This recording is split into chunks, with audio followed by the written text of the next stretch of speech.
December மாதம் 12ஆம் தேதி அனுதின பரலோக மன்னா.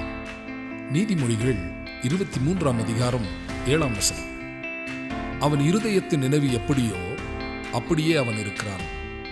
பிரியமானவர்களே, பிரதிஷ்டை செய்த தேவனுடைய ஜனங்கள் கவனத்துடன் மிகுந்த முயற்சி செய்து அசுத்தங்களை வெளியேற்றி அவை உட்புகுந்தால் நாம் அதிகமாகவோ குறைவாகவோ நம்மை கரைப்படுத்தும்படி கிரியை செய்யும் என்பதை உணர்ந்து அவை நமது இருதயங்களிலும் நினைவுகளிலும் உட்புகாதபடி பார்த்துக் கொள்வது அவசியமாயிருக்கிறது. சிந்தனையில் சுத்தத்தை காத்துக்கொள்கிறவன் ஒப்பிடும்போது சிறிது முயற்சியுடன் வார்த்தையிலும் செயலிலும் சுத்தத்தை காத்துக்கொள்கிறான். பிசாசு, மாம்சம், உலகம் ஆகிய எப்பக்கத்திலுமிருந்து இந்த அசுத்தம் வந்தாலும் அது முதலில் மனதையே தாக்குகிறது. அப்பொழுதே அதை துரத்தி விரட்டினால் அங்கேயே வெற்றி பெற்றாயிற்று.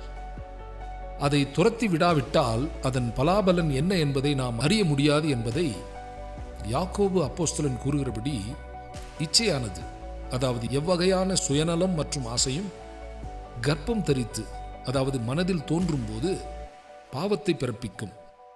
அதாவது பாவமான வார்த்தைகளை அல்லது செயல்களை விருத்தி செய்யும். பாவம் பூரணமாகும் போது மரணத்தை பிறப்பிக்கும். ரீபிரிண்ட்ஸ் 2891 பக்கம். அன்பானவர்களே, அவன் இருதயத்தின் நினைவு எப்படியோ அப்படியே அவன் இருக்கிறான்.